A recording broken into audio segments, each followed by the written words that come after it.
Hello and thanks for staying with us. Welcome to Political Platform on Repa Radio and Africa Independent Television, AIT.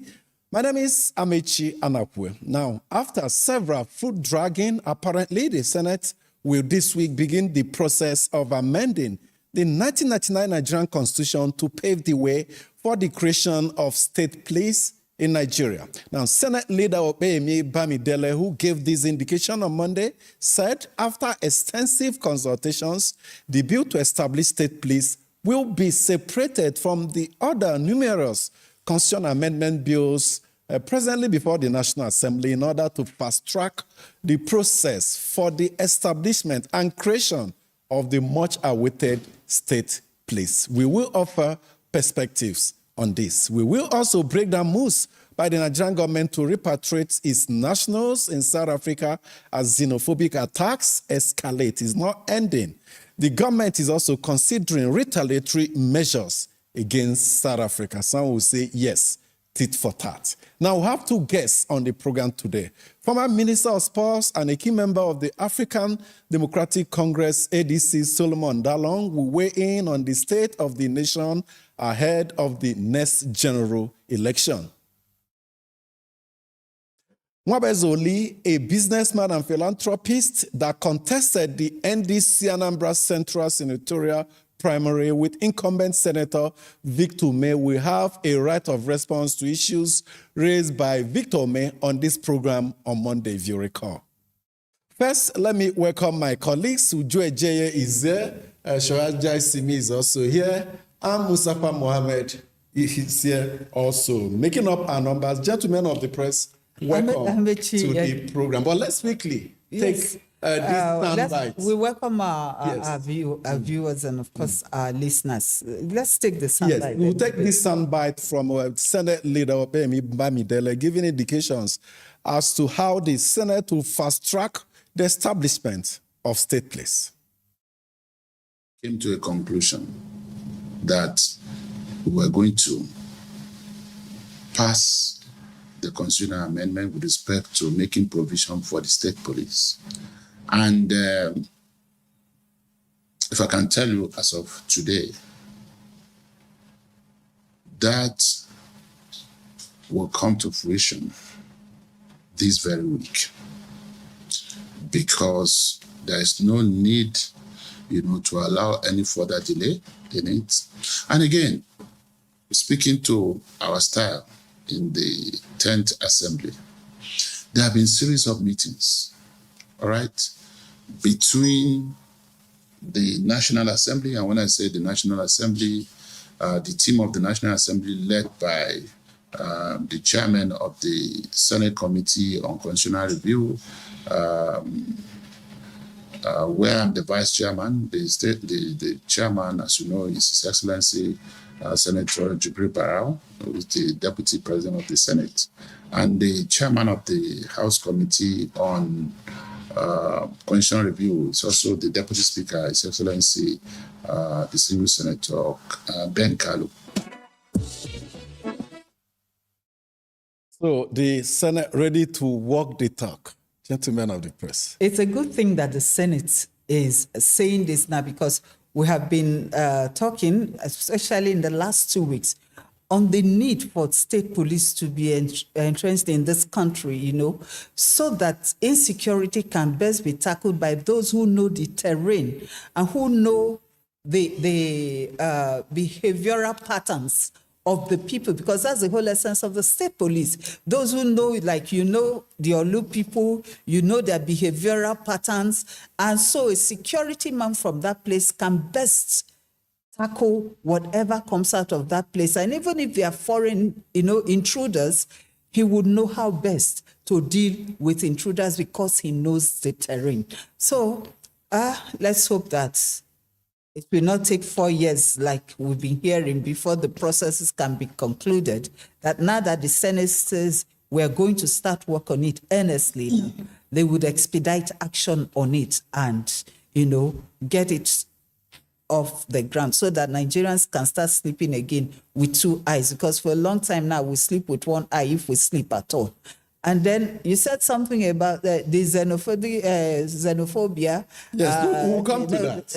Okay. Just for Shola to also weigh in on the issue of state police. The pressure is on everybody now. Exactly. So it all comes down to what we saw happen at the Aso Rock Villa on Thursday. The President's Chief of Staff, the Minister of Justice and Attorney General of the Federation, I'm talking of Frank Gbajabiamila and Lateef Fagbemi, as well as some other persons, even Benjamin Kalu, the Deputy Speaker of the House of Reps, were there. And you can see that from Thursday up until when Senator Bamidele is now saying, look, the Senate will fast track. I'm hoping that the House of Representatives too, maybe the majority leader, Professor Julius Nyong'o, all of them will come up now so that we don't have a scenario where one arm is making progress, the other one is, just gradually slowing things down. There's no disputing the fact that this country needs another layer of policing system whereby the federal police will do its bit. We have a federal system. We know what happens in Brazil. We know what happens in Mexico. We know what happens in the US, where we copied this, same federal and presidential system from. Different layers so that crime can be nipped in the bud. It's very, very vital. However, for those who may not buy into state police, because there are many opponents of this, they need to key in. Though their numbers have reduced drastically. Well, when we get to the stages of the public hearing and all of that, we'll know where we stand. Mustafa Mohammed, the presidency, perhaps we must give them kudos for the speed with which they have moved. Shola rightly mentioned the Chief of Staff to the President meeting across all the lines, those that have responsibility. Kudos to also the Inspector General of Police, who has since submitted a position paper on creation of state police to the National Assembly and the presidency. So everybody appears to have seen that need. It's not rhetoric now. It's time for action. Time not for politics, but to secure Nigeria, apparently. We need to commend the presidency for endorsing and facilitating the start of through legislation of the National Assembly, the issue of state police. However, there are a lot of concerns. In a country like Nigeria, with a lot of ethnic, regional, religious tensions and crises all over, when you are recruiting state police, what are the criteria? Who are you going to recruit? And under whose control are they going to be?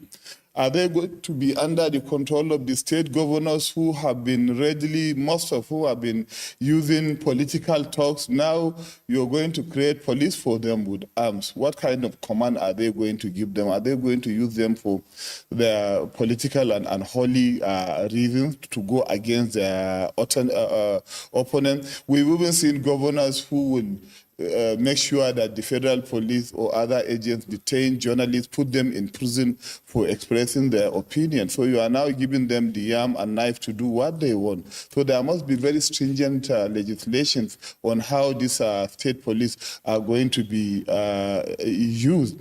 Then the other danger is if you look at the federal police itself, the state governors have been giving them vehicles, bikes, monies for operation. Now, if you have state police, will they create a scheme that will make their operations very comfortable, or they will still need assistance from outside the state? Because policing is about intelligence, logistics, welfare of the personnel. It's not like when you had the glorious days of the Nigerian police force in the past, where you have trucks, officials going on transfer, you see their mattresses, beds, refrigerators delivered, going to places they have allowances and even transfer allowances. So long as we don't treat whatever we are we are creating with a very good scheme and welfare, then even at the beginning we are creating something to really fall. The issue here is that we run a federal system of government under what we call strict federal system. You have at least the multiple levels of government. Now, I've always said that Nigeria is the only federal system in this whole world that operates a single police system. You can't run a government at the state level, provincial, regional level, and you don't have a prison. You don't have a police to execute, enforce your laws. Government makes laws, an arm of government makes laws, another arm of the government enforces the law. Where you have state governments that, through their state assemblies, pass laws, but will rely on another police system to enforce their law. It doesn't add well. Now, Mustafa raised very pertinent issues. Very, very pertinent. Issues of inputting safeguards to stop checks. the governors, and is a very genuine issue. But I also like a situation where, as we are doing that, we're also doing that of the federal security architecture, the federal police in unison, because it's been manipulated, it's been controlled by the government in power. So we can isolate the states while leaving the federal. We put them together, look at means and mechanisms to insulate executive manipulation. Amechi, it has been established over the years that the Nigeria police, whether at the federal or whatever level we create new ones, need reforms. Our policemen, some of them have even lost, if I may just say, lost touch a bit with what their colleagues outside the shores of this country are able to do. Because one, after attending some of those trainings, instead of being trained and retrained, they are not going through all those retrainings. We live in a highly technological world right now. Some of them cannot cope with what is out there. Some of them lack knowledge of modern techniques of fighting crime. Our police force needs reform. They also need a reorientation. Some of them, the way their psyche works, if you go into a conversation with some low-level police officers, you say, oh my God, are these the people really guarding us? So we have to take a look at how we recruit them, how we train them. The level of education, and then training and retraining. Since we already have them, and then as we're bringing the new ones, let us know. Possibly let OND, HND be the lowest level, because you also have to have people who are intellectually developed. So that matters a lot before you can build something solid.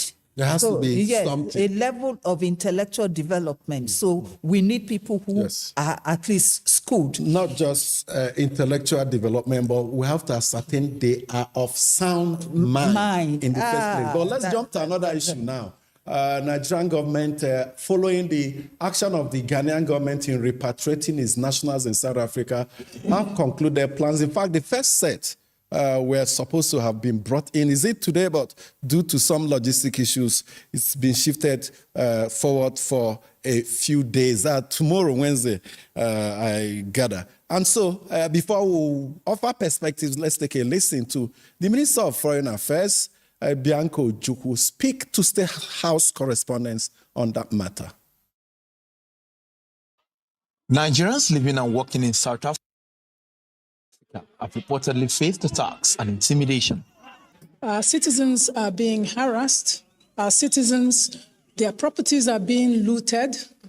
Criminal actions are perpetuated on our citizens. The police refuse to do anything. The South African government has not come out strongly, firmly enough to condemn these incidents. People who are doing legitimate business have their shops looted.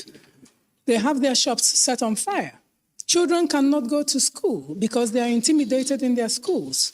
So to say that Nigerians who are in South Africa doing legitimate business are illegal migrants is absolutely untrue. Nigeria is not happy because Nigeria has sacrificed much for the South African struggle for independence. Nigeria sacrificed quite a lot, committed funds, committed resources to aid South Africa. Mustafa Mohammed, it does appear that the Nigerian government is waking up from its slumber.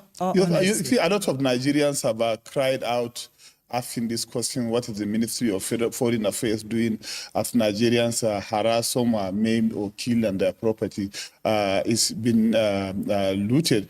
But then it will also interest you to know that the South Africans are even fighting themselves now. If you are not in your own region, the others will fight you. And of course, the Nigerians who are doing businesses in South Africa have created a lot of jobs for the South Africans in the private sector. And many other Africans now, as they are chasing people out of their country, a lot of them are losing jobs, and they are asking the white South Africans to give them jobs, and they can't get it because a lot of them are unemployable. But of course, it's good and commendable that the federal government is taking this step that people need to come back home for their safety. Let me just quickly. The thing is, I agree with Mustafa that the Nigerian government did not wake up early enough. Did not wake up early enough, because by now we shouldn't be talking about logistics or no logistics to bring Nigerians back. By now, those logistics should have been ready, standing by to move at any point in time. Look at what Ghana did. Ghana gave its citizens dignity, some sense of protection, some sense of dignity. They came back looking good, feeling good that their government cared about them. We waited until now only to say that because of logistics, it has to be postponed again. At times you wonder with the resources that we have, which are enough to do what we need to do at any point in time. They are trying to conclude screening of Nigerians there. But they told us they had already concluded screening too. So which is it, fresh screening? Then bring back the ones you have screened first. Is it one flight that will bring all of them back? Certainly no. So I think that we take a lot of time, and that's why Nigerians sometimes feel helpless. And thank God for Bayanko Juku, the minister. She has brought it to the fore that a lot of Nigerians are doing legitimate business. And like Mustafa said, you see, most of the people doing these things in South Africa are not the real people, if you know what I mean. Okay. They are the loafers, the jobless ones, like what you call the Agberos. If you talk about the actor who is leading them, I don't know whether he just wants to buy cheap popularity or I don't really know how to describe a person like him who should know better how to relate with people. And then for what Nigeria has done to South Africa, I remember when every Nigerian, I was small, but I remember every Nigerian had to contribute 1 naira. 1 naira, every single Nigerian, 1 naira to help South Africa with the apartheid struggle. And then at the end of the day, what do we get? Look at the kind of businesses that Nigerians are running. Look at the car wash of that Nigerian that was destroyed. We don't even have the type here in Nigeria. Let them come back and set those things up here. Sorry, you call it tit for tat. I wanted to say it's not tit for tat. It's called preserving your father's dignity. Don't let your father's name be rubbed in the mud. We need to preserve our dignity. Shola Jasimi, I took a listen to what the Minister of Foreign Affairs said. Initially, they said it's illegal immigrants, and they started going after them. From there, the mob in South Africa now turned to even legal migrants. So it has become a crime that any responsible government cannot condone. When there's a crime against your citizen in any way, you must demand actions. And if the home government refuses to take action, there are several options before you.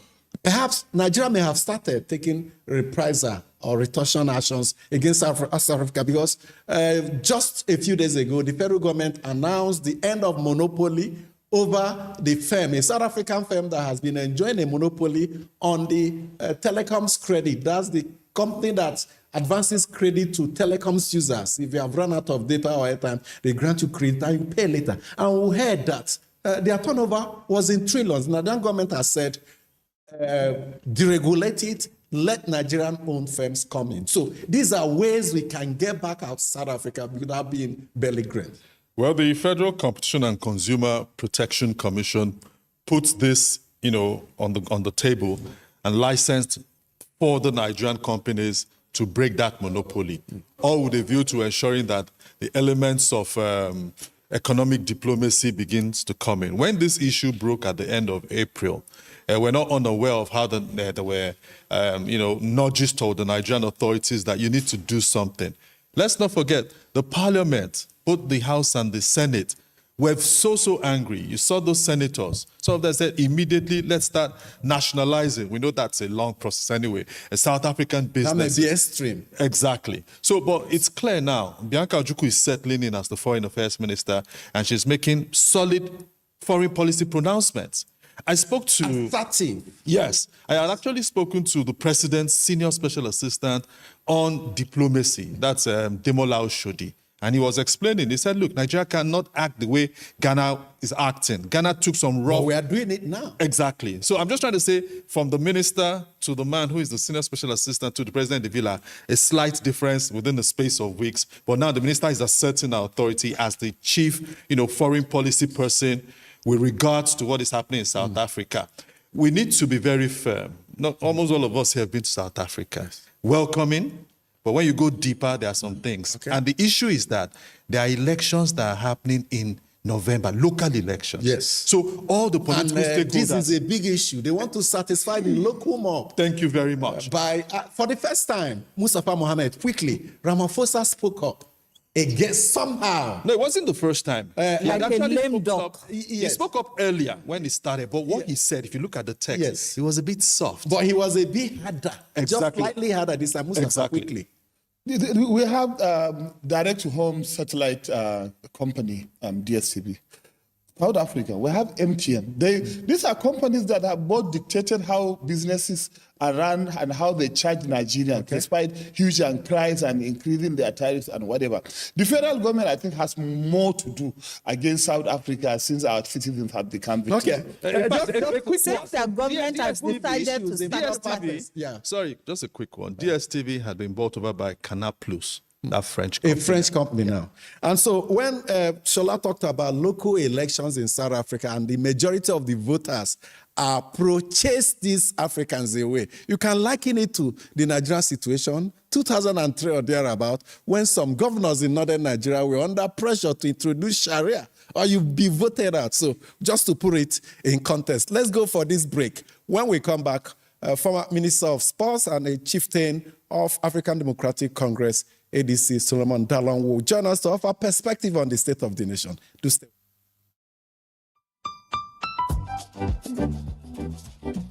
This is a reminder. The ongoing nationwide continuous voter registration exercise ends on Friday, 10th July 2026. So, if you are yet to register, transfer your registration, or replace your lost or damaged PVC, now is the time. Visit any INEC office close to you or begin online at cdr.inecnigeria.org. Do not wait till the last minute. This message is brought to you by the Independent National Electoral Commission with support from the European Union. INEC, making your vote count, consolidating our democracy. Get ready for a bold new chapter in political discourse. The conversations that matter most are stepping into the spotlight like never before. Political platform, the hard-hitting, no-holds-barred program you have trusted on Raypower Radio is making a powerful move to television.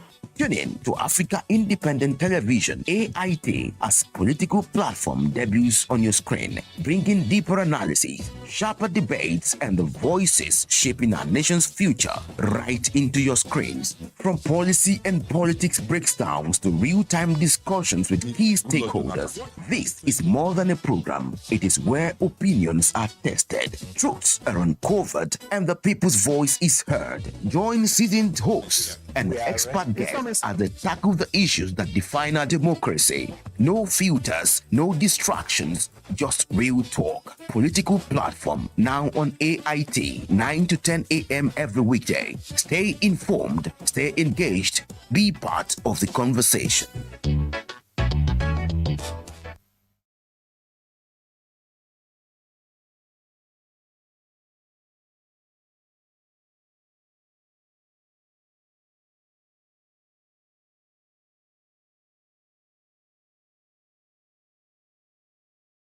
Thank you so much for staying with us. Our first guest is here with us, Solomon Dalung, former Minister of Sports and one of the founding members of the coalition that emptied into the African Democratic Congress. Thank you so much for joining us. Thank you for this opportunity. We need to go first on the issue of security, terrorism. Thank God you're from Plateau State. You've had and seen a lot of things that happen, but other states have their own stories to take. You're talking about Kwara, Borno, you're talking about Zamfara, Katsina, and now Oyo. What's your perspective about all these problems that are happening in the country? Well, you see, understanding insecurity has a constitutional basis. Our Constitution in Section 14, subsection 2B, I guess, provides that, the basic responsibility of what is called government is the welfare, the general welfare and security of its citizens. Therefore, if these two components are missing, there is no business for anybody to call himself government. Back to the state of insecurity, it's lamentable. We have no reason to watch all these videos of torture of Nigerians back to the slave trade age. That's no business. And I still believe confidently that we have the capacity to deal with our military, given the right command and the atmosphere, can flush out these criminals in 3 months. But the missing gap is the political will. There is no political will to deal with insecurity. And that is why if you look at the impunity with which these criminals demonstrate when they capture the people, when they collect ransom and display it, you will know that, beyond the cloud lies the silver lining. You are a minister under the Buhari cabinet. What difference does it make with what you are lamenting now? Of course, we think, this country have not been too fair to Buhari, may his soul rest in peace. This was a man who came in and met 24 local governments under the firm control of Boko Haram. They were hoisting their flags everywhere. And in less than 6 months, he flushed them out. Took back these territories and handed it over to the Federal Republic of Nigeria. It is now that they are back again, taking it over and reinstalling their flags. That's a big difference. If you look at Buhari's legacies, we enjoy good road from Kefi down to Enugu. Don't forget the fact that I'm from Borno State. Some of these areas under Boko Haram, ungoverned spaces like Sambisa, were still under Boko Haram even when Buhari was there. So I find it very difficult to admit the kind of defenses you're trying to offer. No, not admitting it, but the reality is that there were over 24 local governments in the southeast under the firm control. Sambisa is the dungeon, the headquarters of these terrorists. We've never let claim that Sambisa was taken over. But these administrative structures, which were taken over and replaced by the black flags, Buhari successfully recovered this local banditry in the Northwest under Buhari. Under him, we saw banditry erupt in the Northwest. And some people say, because he said some have not been fed to him, but this was also a man that once said, these bandits are our brothers. And people have held that against him till tomorrow. Even I am holding it against him. Because anybody in Nigeria who refers to a bandit as his brother, I will hold it against him. That is an opinion he held as a person.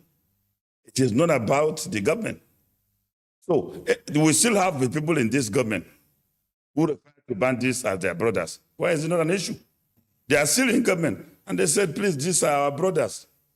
We still have clerics. But would you not say that body language emboldened bandits at that point in time? And that is part of what we are suffering today.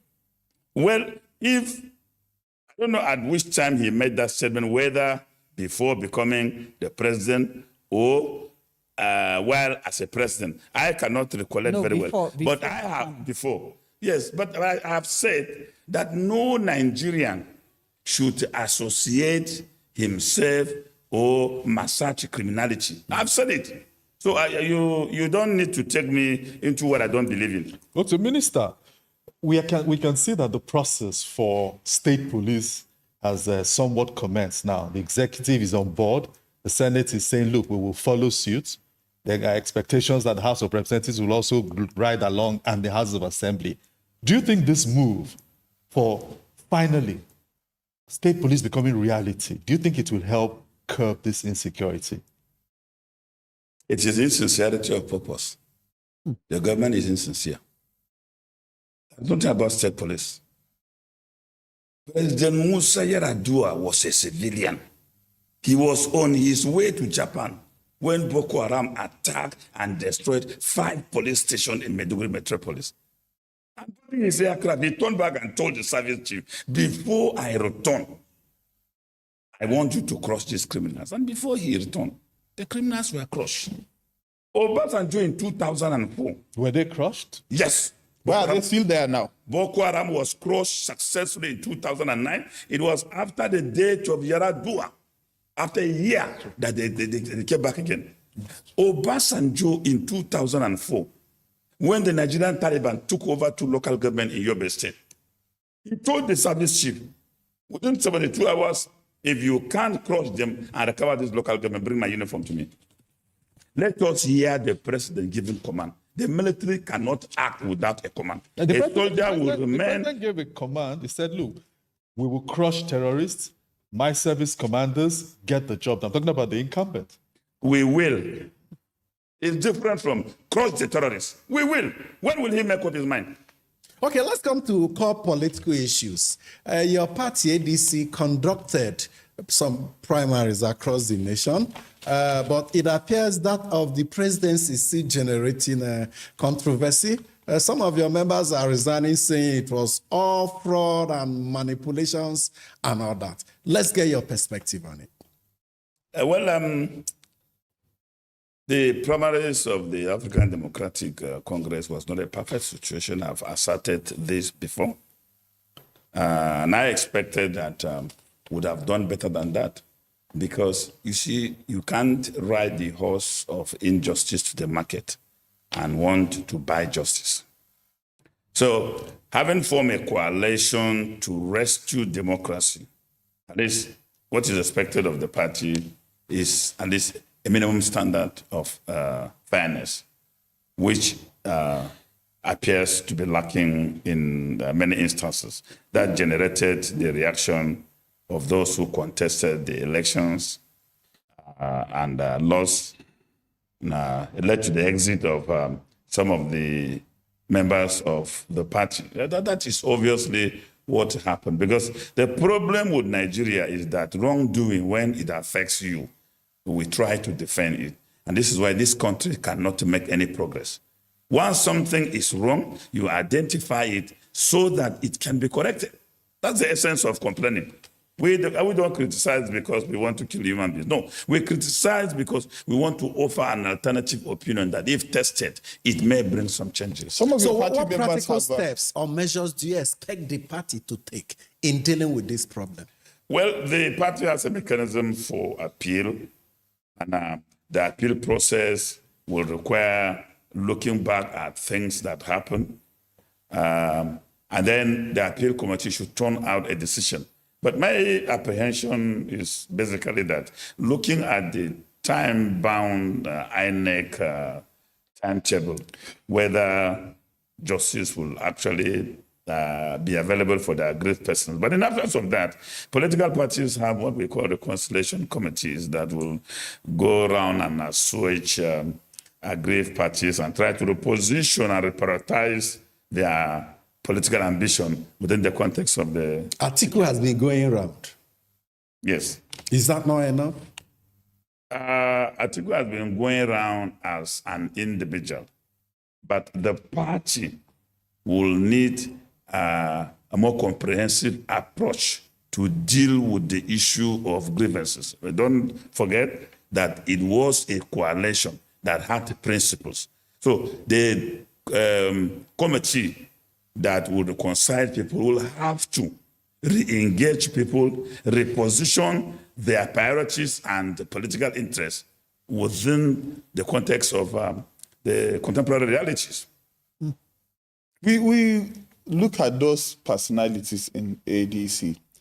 Some of them were in APC, were in PDP. Some of them, like Atiku Abubakar, was also a vice president. What alternative can they give Nigerians to gain their trust? Because they have been in government, and a lot of Nigerians are saying, including yourself, the impact of being in government has not been felt. A better candidate of heaven is the man who will always confess his sins and ask for forgiveness. The man that will make heaven. And the best leader of any society is the man who can reflect on what he has done in the past and adjudge himself as not doing enough, because he will be able to improve on it.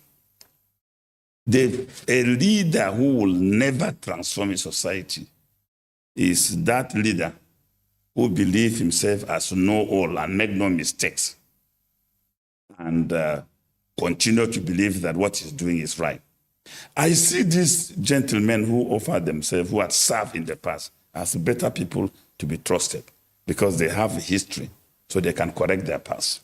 Have they repented? Have you repented, including you?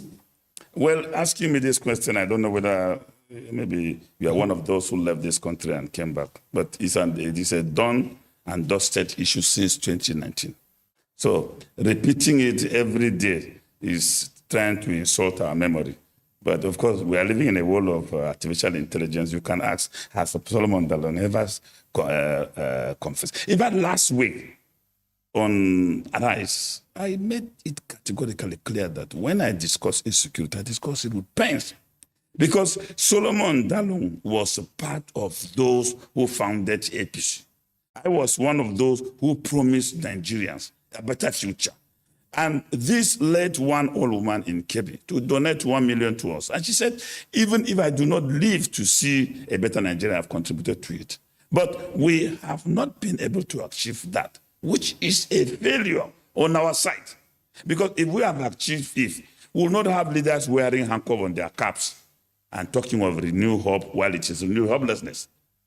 If we have successfully done that, we cannot have a Minister of Defense telling Nigerians that security has improved when their colleague was captured with his wife and bandits are using the woman to negotiate, while the minister is telling us security has improved.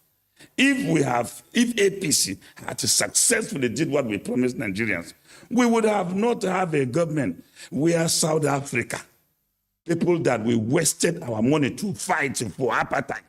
In fact, I regretted being beaten on the Nigerian street as a young person fighting apartheid. I regretted it. So you I think apartheid is the best. $1 too at that time. Yes. And today, they are killing Nigerians. Then the government is playing with the situation. Why can't you come hard and hit them? This is because we created a political monster called All Progressive Congress. That today, the identity is you must wear a cap with a handcuff, meaning Nigerians is that a sign of... It's a sign of handcuff. Nigerians have been manacled. Their future has been manacled. That's the way you see Nigeria. Other Nigerians see different. If you subscribe to the oracle of Emilio Ko today, you must wear that cap. That's identity. Okay. Would you? Well, he has made some points, but maybe one area that I do not quite agree with him is that maybe the older ones are more reliable, or those who have served before are more trustworthy. All around the world, we see young people, new people coming up, and they're doing very well for their countries. And would like to we'll have a breath of fresh air in Nigeria if possible. No, but I don't think you got me right. I am an advocate of a younger generation. I'm over 60. And I think I should even retire and be an advisor to the younger ones.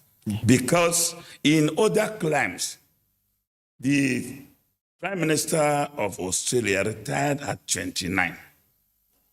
At over 60, I should be able to be guiding the young ones. But you see, this is our scenario.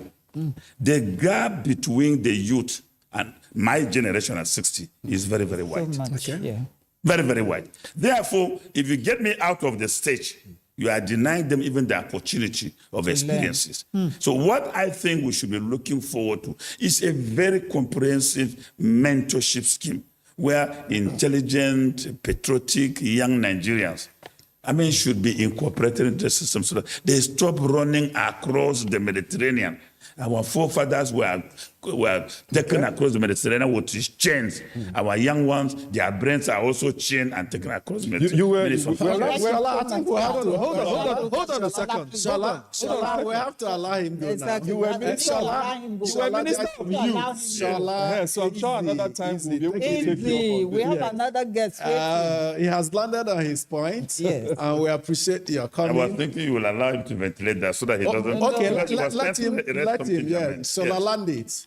You were minister of youth. So what did you do to ensure these youth don't run off? Well, I run quite comprehensive youth In 30 seconds, please. empowerment programs, and I appointed young people whom I work with them. I even appointed a young woman whom I've never met in my life. The first appointment I met was a young Igbo woman who was appointed SA Media. I've never met her before, but because of what she offered when she approached me. So I believe in the young people. I suggested to the president that N-Power was going nowhere. Let us embark on It was abused. Yes, let us embark on a youth leadership development program where 100 young people will be recruited yearly, retrained, and serviced into our various government agencies to help. But that idea did not fly, and the advocates of N-Power ended up creating where billions and trillions were looted. Thank you so much, Solomon Dalung, former Minister of Sports and a member of the ADC. Always call me a comrade. Comrade, yes, your outfit. It's just that the red cap. So someone may say this your red cap belongs to secret society. If you say the sign on the president's head is stained, some may say yours is Buccaneer society. Che Guevara, my mentor, There's something called the wore red red cap beret all too. through his life. So I am a disciple of Che Guevara. Okay, let's go on a break. When we come back, a young politician, because I guess I talked about the need to bring in young politicians. Nwabweze Oli contested against Victor May for the NDC senatorial ticket for the Anambra Central Senatorial District. And he has issues to join with the senator who was with us on this program yesterday. We'll join him after this short break. To stay with us. The multitude, the political figure, the state and non-state actors. It's a serious threat to democracy. Governments seem to be incapable of protecting the scheming. This is not a period we should say bow and go. The intrigue. There can be no one person that is bigger than the party. Deft moves and the momentous declaration. We didn't get any protection. I'm not particularly against anybody. We track and capture them all. I don't believe it was for that reason. Somebody who wants to deceive the public, that can run to the social media and begin to claim that he won a primary, that he took part in. At least it's good that he said that there was an election that he participated in. And he didn't say how he won, what was the margin of victory over me, for example. And mind you, I refused to join issues with the young man because as far as I'm concerned, there are people being sponsored to come and throw spanner in the works in my party against me. You know, they are not people who anybody can take serious. You know, even with the broadcast he made that he won, nobody believed him. Because this thing, it was only my local government that he was cited. And in the other 6 local governments in the senatorial district, he had no presence, no agent.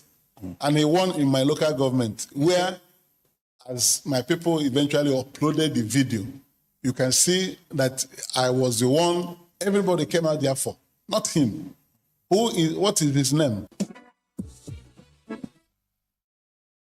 His name is Nwabweze Oli.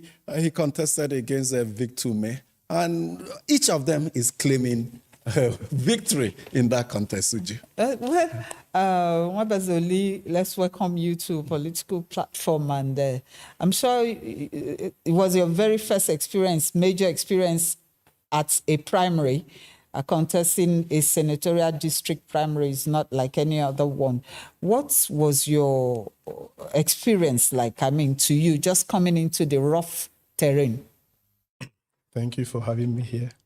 So glad to be here. Actually, it's my first time going on a live TV, so I'm just trying to compose myself. Good. So I'm happy that I'm given the opportunity to at least address the nation.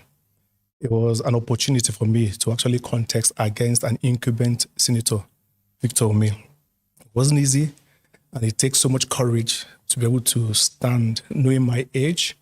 But one thing inspired me. I believe in a new Nigeria is possible.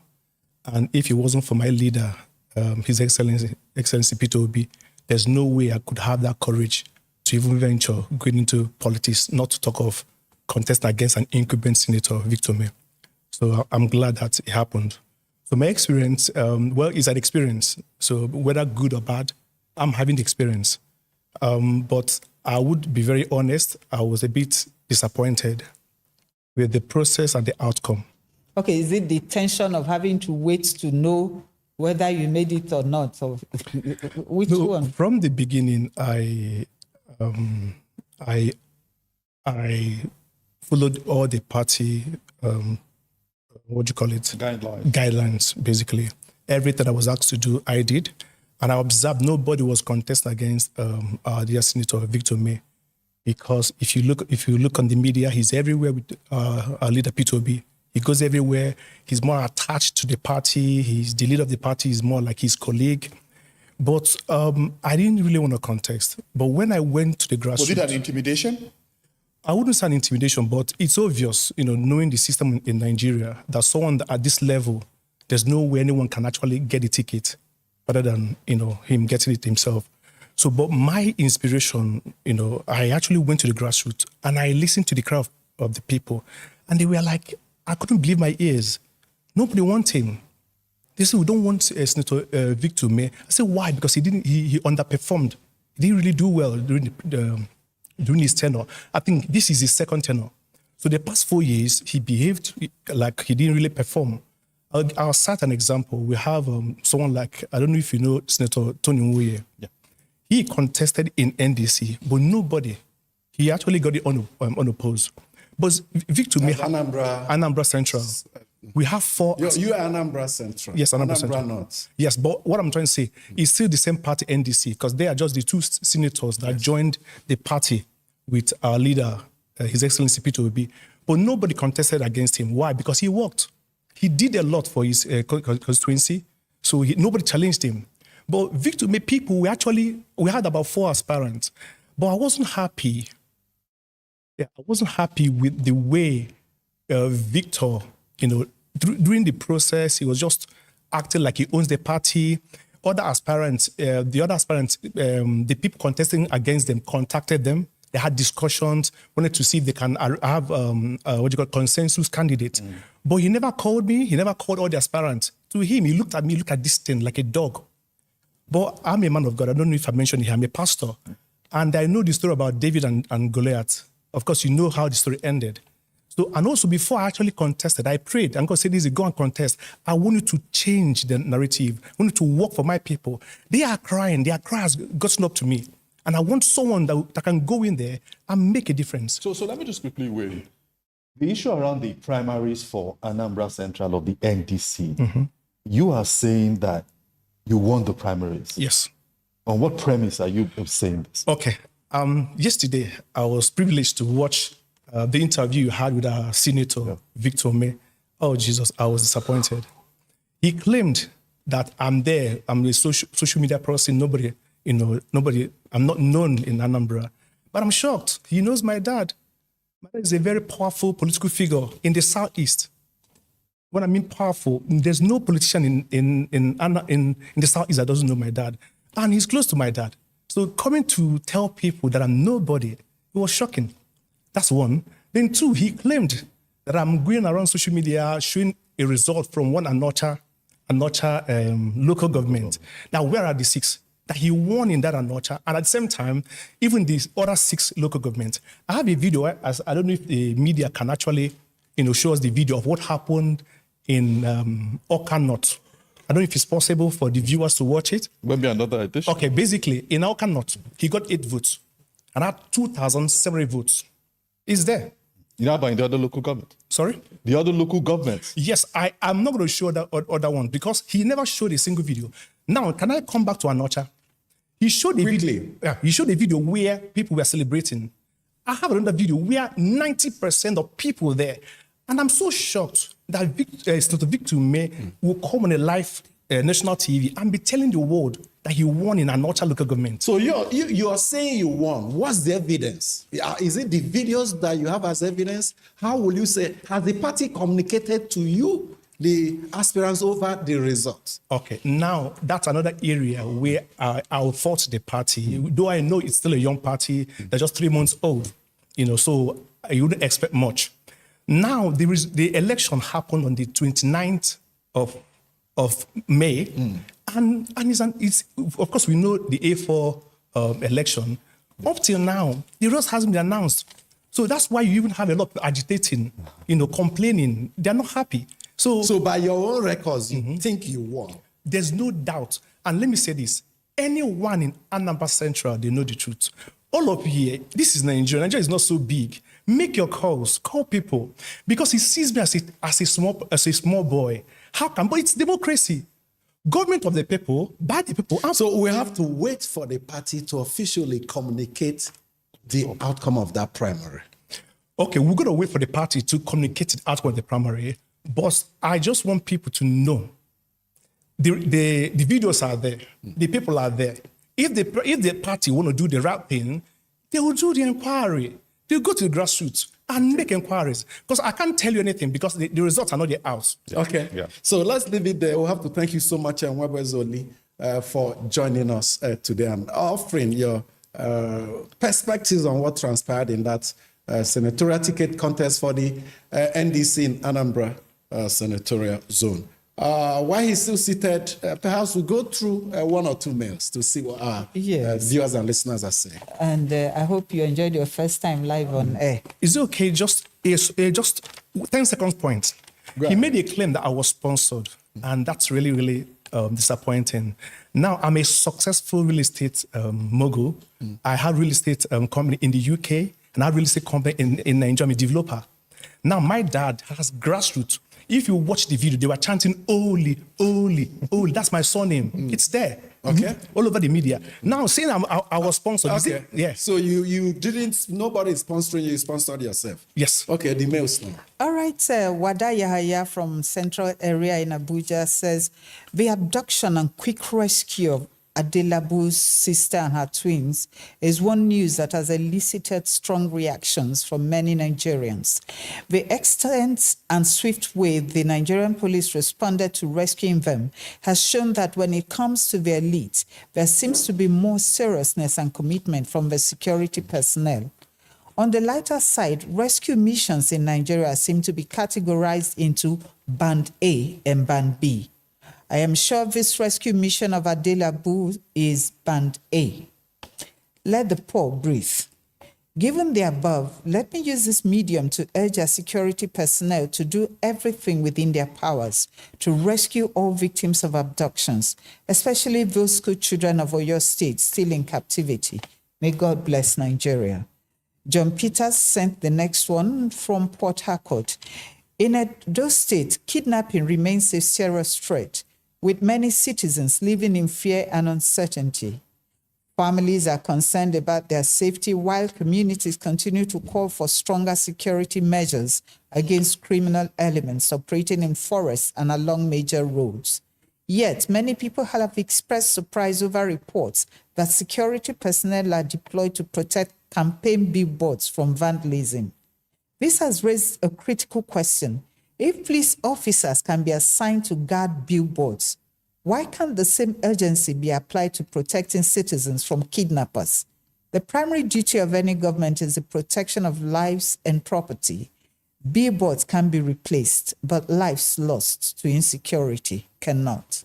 And on issue of insecurity, or what I'll call security, an important event taking place in Abuja as we speak. Some rallies around major cities, especially in the nation's capital, Abuja. Hashtag unite against terror. Gentlemen of the press, we have to unite. Against if terror. it's a national problem, we have to find a national solution that is devoid of bipartisanship or any primordial sentiment. Of course, there's no doubt that we need to unite against terror. Nobody is enjoying what is happening. I'm sure even the people who felt it would never get to their area are now seeing it almost at their doorstep. But we need to unite. This terror threat must cease in this country. Shola? We all must unite against terror because it affects everybody one way or the other. So if we team up, if we speak up, if we say something, when we see something, it will help us defeat terrorism. Terror against one is terror against all. Let's unite against it. So at some point, politics, all manners of divisions must stop. We have to have a country first before we even have leaders. The much we can take on today's edition of Political Platform. Thank you so much for joining us today. On behalf of my colleagues, my name is Amechi Anapwe. Have a good time.